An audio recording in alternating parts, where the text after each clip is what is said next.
ಈ ಗಾಡಿದೊಂದು ಸ್ಪೆಷಾಲಿಟಿ ಏನಪ್ಪಾ ಅಂದ್ರೆ ಮಚ್ಚಿ ಇದ್ರ ಕಿಕ್ ಹೊಡೆದ್ ಬಿಡು ಕೇಳಿದ್ ಕೊಟ್ಬಿಡ್ತೀನಿ. ಲೆಜೆಂಡ್ ಗುರು ಇದು. ನಮ್ ತಾತಂದ್ರೆಲ್ಲ ಈ ಗಾಡಿಗಳನ್ನ ಇಟ್ಟಿದ್ರಂತ ಒಂದ್ ಕಾಲದಲ್ಲಿ. ಇದು ಗುರು ರಾಯಲ್ ಎನ್ಫೀಲ್ಡ್ ಅಂದ್ರೆ. ರಾಯಲ್ ಎನ್ಫೀಲ್ಡ್ ಗೆ ಮೇನ್ ಗಂಡಸ್ತಾನ ಅಂದ್ರೆ ಈ ಕಿಕ್ಕು. ಬಟ್ ಆದ್ರೆ ಈ ಗಾಡಿಲಿ ಕಿಕ್ ಹೊಡೆಯೋದೇ ಒಂಥರ ಮಜಾ ಗುರು. ಫಸ್ಟ್ ಈಸ್ ಆಲ್ವೇಸ್ ಬೆಸ್ಟ್ ಅಂತಾರಲ್ಲ ಹಂಗೆ ಪ್ರತಿಯೊಂದು ಗಾಡಿನೂ ಫಸ್ಟ್ ಜನರೇಷನ್ ಬೆಸ್ಟ್ ಗಾಡಿಗಳು.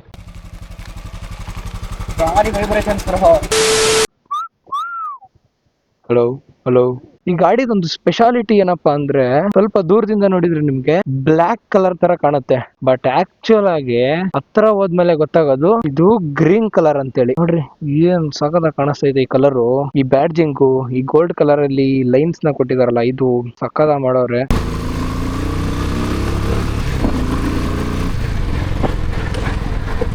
ಮಚ್ಚಿ ಇದ್ರ ಕಿಕ್ ಹೊಡೆದ್ ಬಿಡು ಕೇಳಿದ್ ಕೊಟ್ಬಿಡ್ತೀನಿ. ಪಾಟನಂಗ್ ಹೊಡಿತದಂಗ ಕಾಲಿಗೆ. ಸೆಲ್ಫ್ ಐತೆ. ಇವಾಗಿನ ಹುಡುಗರು ಹೊಸ ಕ್ಲಾಸಿಕ್ಗೆ ನಾರ್ಮಲ್ ಜಿಟಿಗೆ ಗಾಡಿ ರಾಯಲ್ ಎನ್ಫೀಲ್ಡ್ ಅದು ಗತ್ತು ಎಲ್ಲ ಹೇಳ್ಕೊಂಡು ಅಡ್ಡಾಡ್ತಾರ ಗುರು. ಬಟ್ ಆಕ್ಚುಲ್ ಆಗಿ ರಾಯಲ್ ಎನ್ಫೀಲ್ಡ್ ಗತ್ತ ತೋರಿಸಿದ್ದೆ ಈ ಗಾಡಿ. ಏನೋ ಹಿಂಗೆ ದಬ್ಕೊಂಡ್ ಬರ್ತೀರಾ ಹೇಳಿದ್ರೆ ಹೋಗ್ಬಿಡ್ತೀಯ, ಅದೆಲ್ಲ ಬೇಕಾ ನಿನ್ಗೆ? ಲೆಜೆಂಡ್ ಗುರು ಇದು. ಇವತ್ ನಮ್ಮ ಹತ್ರ ಇದೆ ರಾಯಲ್ ಎನ್ಫೀಲ್ಡ್ ಅವರ ಬುಲೆಟ್ 500.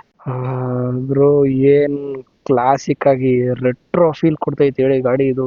ನಮ್ ತಾತಂದ್ರೆಲ್ಲ ಈ ಗಾಡಿಗಳನ್ನ ಇಟ್ಟಿದ್ರಂತ ಒಂದ್ ಕಾಲದಲ್ಲಿ. ನಾವು ನೋಡಿಲ್ಲ, ನಮ್ಮಮ್ಮ ಅವ್ರು ಹೇಳ್ತಾ ಇದ್ರು ನಿಮ್ ತಾತ ಬುಲೆಟ್ ಅಲ್ಲಿ ಬರ್ತಾ ಇದ್ರೆ ಊರಲ್ಲಿ ಒಂಥರ ಗತ್ತಿತ್ತು ಅಂತೇಳಿ. ಅದೇ ತರ ಐತೆ ಗುರು. ಇದೇನ್ ಬಾಳ ಹಳೆ ಗಾಡಿ ಅಲ್ಲ, ಇದು 2016 ಮಾಡಲ್ ಬುಲೆಟ್ 500. ಬುಲೆಟ್ 500 ಗುರು. ಈ ಗಾಡಿಯಲ್ಲಿ ಇಂಜಿನ್ ಸ್ಪೆಸಿಫಿಕೇಶನ್ ನೋಡೋದಾದ್ರೆ 500cc 41.3 newton metre of torque ನ ಪ್ರೊಡ್ಯೂಸ್ ಮಾಡುತ್ತೆ. ಮತ್ತೆ 27.5 ಸಮಥಿಂಗ್ BHP ಇದೆ ಗಾಡಿಲಿ. ಮತ್ತೆ ಇದು 8.5:1 ಕಂಪ್ರೆಷನ್ ರೇಷಿಯೋ ಇಂಜಿನ್ ಗುರು. ಫ್ಯೂಲ್ ಇಂಜೆಕ್ಷನ್ ಬರಲ್ಲ ಇದು, ಅಂದ್ರೆ ಒಂಥರ ರೇರ್ ತರಾನೇ ಇದು. ಫ್ಯೂಲ್ ಇಂಜೆಕ್ಷನ್ ಬರಲ್ಲ, ಇದು ಕಾರ್ಬೊರೇಟರ್ ಗಾಡಿ. ನೀವು ಇಲ್ಲಿ ನೋಡಬಹುದು ಇದೇ ಕಾರ್ಬೊರೇಟರ್. ಇಲ್ಲಿ ಏರ್ ಇಂಟೆಕ್ ತಗೊಳುತ್ತೆ, ಇಲ್ಲಿ ಎಕ್ಸಿಲೇಟರ್ ವೈರ್ ಇದೆ. ಬಟ್ ಆಕ್ಚುಲ್ ಆಗಿ ಇದು ಕಾಲೇಜ್ ಹುಡುಗರಿಗಲ್ಲ ಗಾಡಿ. ಬಟ್ ಒಂದು ಕಾಲದಲ್ಲಿ ಗತ್ತು ಮೇಂಟೈನ್ ಮಾಡ್ಬೇಕಂದ್ರೆ ಇದೇ ಗಾಡಿ ಗುರು ಇದ್ದಿದ್ದು. ನಿನಗೊಂದು ನಾರ್ಮಲ್ ಗಾಡಿ ಬೇಕಿತ್ತು, ಸ್ವಲ್ಪ ಜಾಸ್ತಿ ಸಿಸಿ ಬೇಕಿತ್ತು, ಸ್ಪೀಡ್ ಕಮ್ಮಿ ಬೇಕು, ಬಟ್ ಗೊತ್ತಿರ್ಬೇಕು ಅಂದ್ರೆ ಇದೇ ಗಾಡಿಗಳು. ಆಕ್ಚುಯಲ್ ಆಗಿ ರಾಯಲ್ ಎನ್ಫೀಲ್ಡ್ ಫ್ಯಾನ್ಸಿಗೆ ಈ ಗಾಡಿ ಬಗ್ಗೆ ಗೊತ್ತಿರ್ಬೇಕು. ಇದು ಆಕ್ಚುಯಲ್ ರಾಯಲ್ ಎನ್ಫೀಲ್ಡ್ ಅಂದ್ರೆ ರಾಯಲ್ ಅಂತ ಕರೆಯೋದೇ ಈ ತರ ಗಾಡಿಗಳಿಗೂ. ಇವಾಗ ಯಾವ ಬಂದಿದಾವೆ ಗಂಡಸ್ತಾನೇ ಇಲ್ಲ ರಾಯಲ್ ಎನ್ಫೀಲ್ಡ್ ಅಲ್ಲಿ. ರಾಯಲ್ ಎನ್ಫೀಲ್ಡ್ ಗೆ ಮೇನ್ ಗಂಡಸ್ತಾನ ಅಂದ್ರೆ ಈ ಕಿಕ್ಕು. ಯಾಕೆ ಹೇಳಿ, ನಾರ್ಮಲ್ ಆಗಿ ಗಾಡಿ ಕಿಕ್ ಹೊಡೆದಂಗೆಲ್ಲ ಹೊಡಿಯಕ್ ಆಗಲ್ಲ ಗುರು. ಇದನ್ನ ಒಂದು ಸಲಿ ವಾಪಸ್ ಏನ್ರ ಕಿಕ್ ಬ್ಯಾಕ್ ಮಾಡ್ತು ಅಂದ್ರೆ ಜೀವನದಲ್ಲಿ ಇನ್ನೊಂದ್ಸಲಿ ಈ ಗಾಡಿ ಮುಟ್ಟಲ್ಲ ಅವನು. ಆ ತರ ಕಿಕ್ ಬ್ಯಾಕ್ ಕೊಡುತ್ತೆ ಗುರು ಇದು. ನಾನು ಹೇಳಿದ್ನಲ್ಲ ಟ್ರೇಮ್ ವಿಡಿಯೋದಲ್ಲಿ ಸೇಮ್ ಹಳೆ ರಾಯಲ್ ಎನ್ಫೀಲ್ಡ್ ತರ ಇದರಲ್ಲಿ ರೈಟ್ ಸೈಡ್ ಚೈನ್ ಸ್ಪ್ರಾಕೆಟ್ ಬರುತ್ತೆ ಅಂತೇಳಿ. ನೋಡಿಲಿ ರೈಟ್ ಸೈಡ್ ಅಲ್ಲಿ ಇದೆ ಚೈನ್ ಸ್ಪ್ರಾಕೆಟ್. ಇದು ಆಕ್ಚುಯಲ್ ಆಗಿ ರಾಯಲ್ ಎನ್ಫೀಲ್ಡ್ ಅಂದ್ರೆ. ಯಾವತ್ತು ಖಾಲಿ ನನ್ನ ಮಕ್ಕಳು ಹೊಸ ಗಾಡಿಗಳು ತಗೊಂಡ್ಬಂದು ರಾಯಲ್ ಎನ್ಫೀಲ್ಡ್ ಅಂತಾರೆ ಅಷ್ಟೇ. ಏನಂತೀರಾ? ಕ್ಲಚ್ ಪ್ಲೇಟ್ಸ್ ಬರುತ್ತೆ ಈ ಸೈಡ್. 5 ಸ್ಪೀಡ್ ಗೇರ್ ಬಾಕ್ಸ್ ಇದೆ ಈ ಗಾಡಿಲಿ. ಫ್ಯೂಯಲ್ ಆನ್ ಅಂಡ್ ಆಫ್ ಕೊಟ್ಟಿದ್ದಾರೆ. ಬ್ಯಾಟ್ರಿ ಬಾಕ್ಸ್ ಇದೆ. ಒಂದಷ್ಟು ಟೂಲ್ ಕಿಟ್ಸ್ ಇಡೋಕೆ ಸ್ಪೇಸ್ ನ ಕೊಟ್ಟಿದ್ದಾರೆ. ಅದು ಬಿಟ್ರೆ ಇಲ್ಲಿ ನೋಡಿ ಈ ಬ್ಯಾಡ್ಜಿಂಗು ಏನೈತೆ ಹೇಳ್ರಿ. ಬ್ಯಾಡ್ಜಿಂಗು ಕ್ಲಾಸಿ ಆಗೈತೆ ಗುರು, ಕ್ಲಾಸಿ ಆಗೈತೆ. ಆಕ್ಚುಲ್ ಆಗಿ ನಿಮಗೆ ಇದು 500 ಅಥವಾ ಬುಲೆಟ್ ಸೀರೀಸ್ ಅಂತ ಗೊತ್ತಾ? ಸೀಟ್ ಒಂಥರ ಸ್ಪ್ಲಿಟ್ ಸೀಟ್ ತರಾನೇ ಇದು. ಬಟ್ ಸ್ಪ್ಲಿಟ್ ಸೀಟ್ ಗೆ ಕವರ್ ಸೀಟ್ ಇಂದ ಬುಲೆಟ್ ಅಂತ ಬರ್ಸಿದ್ದಾರೆ. ಇದು ನಾರ್ಮಲ್ ರಾಯಲ್ ಎನ್ಫೀಲ್ಡ್ ಹಳೆದ್ರಲ್ಲಿ ಏನ್ ಬರ್ತಾಯಿತ್ತು ಅದೇ ಲೈಟ್ಸ್ ನ ಕೊಟ್ಟಿದ್ದಾರೆ. ಏನು ಚೇಂಜಸ್ ಇಲ್ಲ. ಫ್ರಂಟ್ ಅಲ್ಲಿ 280mm ಡಿಸ್ಕ್ ನ ಕೊಟ್ಟಿದ್ದಾರೆ ಇವರು. ಮತ್ತೆ ಕ್ಯಾಲಿಪರ್ ಇದು ನನಗೆ ಅನ್ಸಿರೋ ಮಟ್ಟಿಗೆ ಬೈಬ್ರೇದು. ಯಾಕಂದ್ರೆ ಮಾಸ್ಟರ್ ಸಿಲಿಂಡರ್ ಇದ್ರದ್ದು ಬೈಬ್ರೇದ್ ಇದೆ, ಆದ್ರಿಂದ ಬೈಬ್ರೇದೆ ಬ್ರೇಕ್ಸ್ ಇರ್ಬೋದು, ಬ್ರೇಕ್ ಕ್ಯಾಲಿಪರ್ ಇರ್ಬೋದು ಅಂತ ಅನ್ಕೊಂಡಿದೀನಿ. ರೇರ್ ಅಲ್ಲಿ ನಾರ್ಮಲ್ ಡ್ರಮ್ ಬ್ರೇಕ್ಸ್ ನ ಕೊಟ್ಟಿದ್ದಾರೆ. ಮತ್ತೆ ಇಲ್ಲೊಂದು DRLs ಇದೆ. ಮತ್ತೆ ಈ ಲೈಟ್ ನೋಡಿ, ಏನ್ ನೋಡಿ ಇದು ಗುರು ಗೊತ್ತು ಅಂದ್ರೆ. ಆ ಲೈಟ್ ಮೇಲೆ ಇದೊಂದು ನೋಡಿ ಟೋಪಿ ತರ ಬರುತ್ತಲ್ಲ, ಇದು ಆಕ್ಚುಲ್ ಆಗಿ ಸಕ್ಕದಾಗಿರೋದಂದ್ರೆ. ಇದ್ರಲ್ಲಿ ಕ್ಲಚ್ ಏನು ಅಷ್ಟೊಂದು ಹಾರ್ಡ್ ಇಲ್ಲ, ಮೇಂಟೆನೆನ್ಸ್ ಮೇಲೆ ಡಿಪೆಂಡ್ ಆಗುತ್ತೆ. ನಿಮ್ದೇನಾರ ಹಾರ್ಡ್ ಬಂದ್ರೆ ನಾವೇನ ಮಾಡಕ್ಕಾಗಲ್ಲ. ಇನ್ನು ಈ ಪೋರ್ಷನ್ ನೋಡೋದಾದ್ರೆ ಇಲ್ಲಿ ಕೀ ಮೌಂಟ್ ನ ಕೊಟ್ಟಿದ್ದಾರೆ. ಇಲ್ಲಿ ಸ್ಪೀಡೋಮೀಟರ್ ಇದೆ, ಇಲ್ಲಿ ಎಷ್ಟು ಕಿಲೋಮೀಟರ್ ಓಡಿದೆ ಅಂತ ತೋರಿಸುತ್ತೆ. ಮತ್ತೆ ಇಲ್ಲಿ ಆಂಪ್ ಮೀಟರ್ ಕೊಟ್ಟಿದ್ದಾರೆ. ಅಂದ್ರೆ ಇದರಲ್ಲಿ ಫ್ಯೂಯಲ್ ಗೇಜ್ ಬರಲ್ಲ, ಆಂಪ್ ಮೀಟರ್ ಕೊಟ್ಟಿದ್ದಾರೆ. ಈ ಆಂಪ್ ಮೀಟರ್ ಯಾಕಪ್ಪ ಅಂದ್ರೆ, ಈಗ ನೋಡಿ, ಈಗ ನೀವು ಕಿಕ್ ಹೊಡಿತೀರಾ, ನೀವು ಕಿಕ್ ಹೊಡಿಬೇಕಾದ್ರೆ ಈ ಮೀಟರ್ ಪಾಸಿಟಿವ್ ತೋರಿಸ್ಬೇಕು. ಅಪ್ಪಿ ತಪ್ಪಿ ನೆಗೆಟಿವ್ ಏನಾರ ತೋರಿಸ್ತು ಅಂದ್ರೆ ಹೋಯ್ತು ನಿಮ್ ಕಾಲು ಅಂತಾನೆ. ಹಿಂಗ್ ಪಾಸಿಟಿವ್ ಬರ್ಬೇಕು, ಇಲ್ಲ ಅಂದ್ರೆ ಮರ್ತ್ಕೊಂಡ್ಬಿಡ್ರಿ ನಿಮ್ ಕಾಲ್ನ.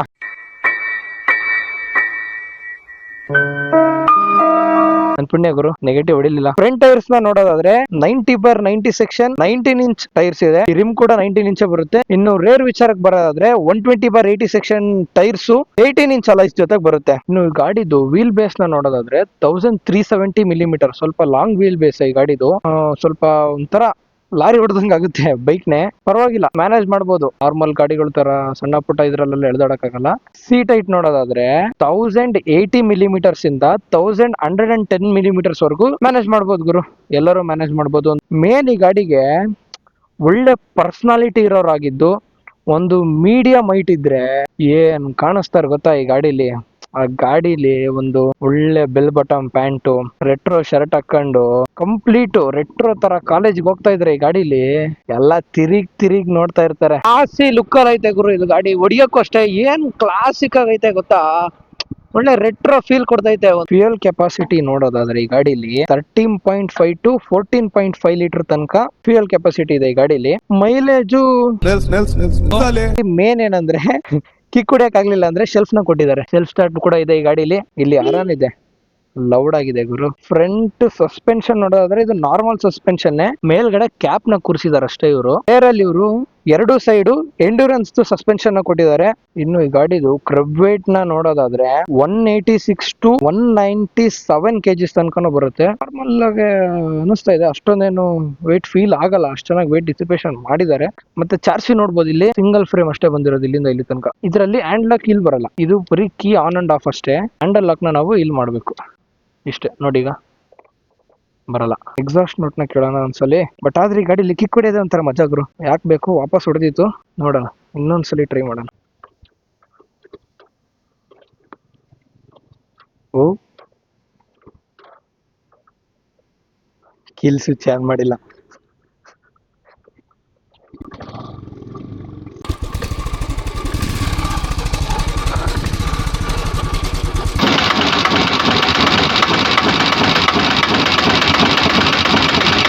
ಇದ್ರಲ್ಲೇ ಈ ಲೆವೆಲಿಗೆ ಪಾಪ್ಸ್ ಹೊಡಿತೈತೆ.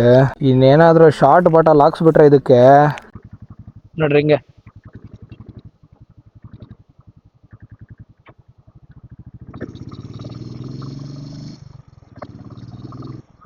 ಸೇಮ್ ಟು ಸೇಮ್ ಹಳೇದು ಆಟೋ ಬರ್ತೈತೆ ಗೊತ್ತಾ, ಡೀಸೆಲ್ ಆಟೋ ಬರುತ್ತೆ ನೋಡ್ರಿ, ಆ ತರ ಸೌಂಡ್ ಬರ್ತೈತೆ.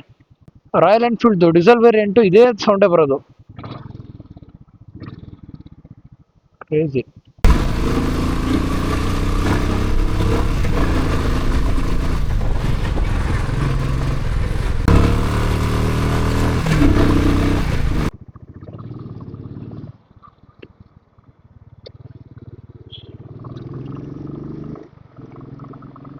ಮತ್ತೆ ನೀವು ಇಲ್ಲಿ ನೋಡ್ರಿ, ಇವ್ರದ್ದು ಮೆಕ್ಯಾನಿಸಮ್ ಏನ್ ಸಖತ್ತಾಗಿದೆ ಅಂದ್ರೆ ಎಲ್ಲೂ ಎಕ್ಸ್ಟರ್ನಲ್ ಬಿಟ್ಟಿಲ್ಲ ಇವ್ರು. ನೋಡ್ರಿ ಈ ಕ್ಲಚ್ ವೈರ್ ನ ಸಮೇತ ಒಳಗಡೆನೆ, ಈ ಪಾರ್ಟ್ ಒಳಗಡೆನೆ ಮುಂಟು ಹಂಗ್ ಮಾಡಿದ್ದಾರೆ. ನೋಡ್ರಿ ಇಲ್ಲಿ ಶೆಲ್ಫ್ದು ವೈರಿಂಗು ಎಲ್ಲ ಇದ್ರೊಳಗೆ ಹೋಗಿ ಮಾಡಿದ್ದಾರೆ. ಯಾವುದನ್ನು ಜಾಸ್ತಿ ಎಕ್ಸ್ಪೋಸ್ ಮಾಡಕ್ ಬಿಟ್ಟಿಲ್ಲ. ಗಾಡಿನ ಆದಷ್ಟು ಕ್ಲೀನ್ ಆಗಿ ಕವರ್ ಮಾಡಕ್ ಟ್ರೈ ಮಾಡಿದ್ದಾರೆ. ಮತ್ತೆ ನೀವು ಇಲ್ಲಿ ಶೆಲ್ಫ್ ಮೋಟರ್ನ ನೋಡ್ಬೋದು. ಈ ಮೋಟರ್ ಇರೋದ್ರಿಂದಾನೆ ಒಂದಷ್ಟು ಜನದ ಕಾಲು ಉಳಿದಿರೋದು, ಇಲ್ಲ ಅಂತಿದ್ರೆ ಕಿಕ್ ಹೊಡೆದು ಸತ್ತೋಗ್ತಿದ್ರು ಗುರು. ನೋಡ್ರಿ ಇಲ್ಲೂ ಆರಿ ಬ್ಯಾಡ್ಜಿಂಗ್ ಇದೆ. ಟ್ವಿನ್ ಸ್ಪಾರ್ಕ್ ಅಂತ ಯಾಕೆ ಕರೀತಾರೆ ಅಂದ್ರೆ ಇಲ್ಲೊಂದು ಸ್ಪಾರ್ಕ್ ಇದೆ, ಕಡೆ ಸೈಡ್ ಒಂದು ಸ್ಪಾರ್ಕ್ ಪ್ಲಗ್ ಇದೆ, ಆದ್ರಿಂದ ಇದನ್ನ ಟ್ವಿನ್ ಸ್ಪಾರ್ಕ್ ಅಂತ ಕರೀತಾರೆ. ಇದೆಲ್ಲ ಮ್ಯಾಕ್ಸಿಮಮ್ ರಾಯಲ್ ಎನ್ಫೀಲ್ಡ್ ಅಲ್ಲಿ ಸ್ಪಾರ್ಕ್ ಬರೋದು. 2 ಸ್ಪಾರ್ಕ್ ಪ್ಲಗ್ ಇರುತ್ತೆ ಗಾಡಿಲಿ ಅಷ್ಟೇ. ಮತ್ತೆ ಇಲ್ಲಿಂದ ಬೆಂಡ್ ಪೈಪ್ ಬಂದಿದೆ, ಬೆಂಡ್ ಪೈಪ್ ಬಂದು ಇಲ್ಲಿಂದ ಎಕ್ಸಾಸ್ಟ್ ಹೋಗಿದೆ. ಕಬ್ಣ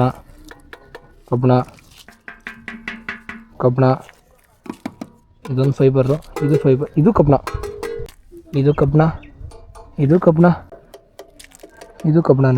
ಇದು ಕಬ್ಣ. ಟೋಟಲಿ ಕಬ್ಣ, ಎಲ್ಲ ಕಡೆ ಕಬ್ಣ.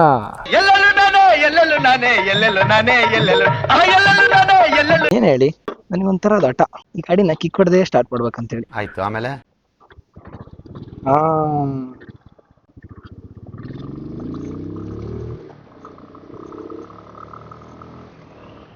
ಕ್ರೇಜಿ. ಇನ್ನು ಈ ಗಾಡಿದು ಟಾಪ್ ಸ್ಪೀಡ್ ಬಂದು 120 to 130 ತನಕ ಟಾಪ್ ಸ್ಪೀಡ್ ಹೊಡಿಬಹುದು ನಾವು ಅಂತ ಹೇಳ್ಕೊಂಡು. ಟಾಪ್ ಸ್ಪೀಡ್ ಏನಲ್ಲ, ಟಾಪ್ ಸ್ಪೀಡ್ ಅಂತೂ ಅಚೀವ್ ಮಾಡ್ಬೋದು 120 ತನಕ. ಬಟ್ 100+ ಗೆ ಆಲ್ರೆಡಿ ವೈಬ್ರೇಷನ್ ಜಾಸ್ತಿ ಆಗ್ಬಿಡುತ್ತೆ ಗುರು, ಹೆವಿ ವೈಬ್ರೇಷನ್ ಆಗ್ಬಿಡುತ್ತೆ. ಫಸ್ಟ್ ಈಸ್ ಆಲ್ವೇಸ್ ಬೆಸ್ಟ್ ಅಂತಾರಲ್ಲ, ಹಂಗೆ ಪ್ರತಿಯೊಂದು ಗಾಡಿನೂ ಫಸ್ಟ್ ಜನರೇಷನ್ ಬೆಸ್ಟ್ ಗಾಡಿಗಳು.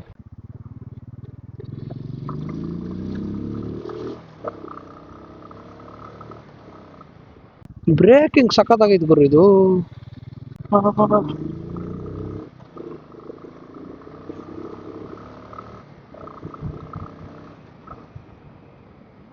ಬ್ರೇಕ್ ಮಾತ್ರ ಸಕ್ಕತ್ತಾಗಿದ್ದಾವೆ.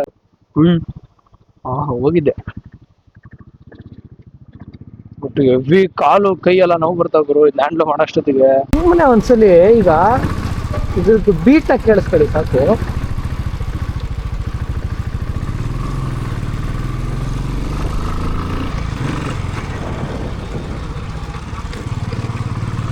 ನೋಡಿಪ್ಪ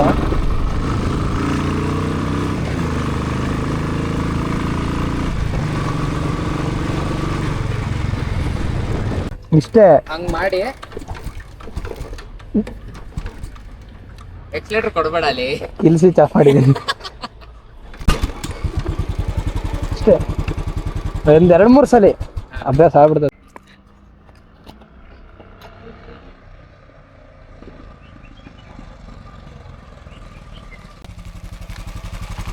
ಭಾರಿ ವೈಬ್ರೇಷನ್ಸ್ ಅದು ಸ್ಮೂತ್ನೆಸ್ ಬರೋದೇ ಇಲ್ಲ, ಇನ್ನೂ ವೈಬ್ರೇಟ್ ಆಗ್ತಾನೆ ಇರುತ್ತೆ ಒಂದಷ್ಟು ಸ್ಪೀಡ್ವರೆಗೂ, ಒಂದು 40 ದಾಟೋವರೆಗೂ. ಆ 40 ದಾಟಿದ್ಮೇಲೆ ಒಂದು ತಕ್ಕಮಟ್ಟ ಸ್ಮೂತ್ ಅನ್ಸುತ್ತೆ, ಅಂಥವರೆಗೂ ವೈಬ್ರೇಷನ್ನೇ. 40 ದಾಟಿದ್ಮೇಲೆ ಪೀಸು ನಾರ್ಮಲ್ ಆರಾಮಾಗಿ ಹೋಗುತ್ತೆ. ಸ್ಪ್ಲೆಂಡರ್ ಥರ ನಾರ್ಮಲ್ ಆಗಿರುತ್ತೆ. ಅದಕ್ಕಿಂತ ಮುಂಚೆ ಸುಮ್ಮನೆ ಶೇಕ್ ಆಗ್ತಾ ಇರುತ್ತೆ.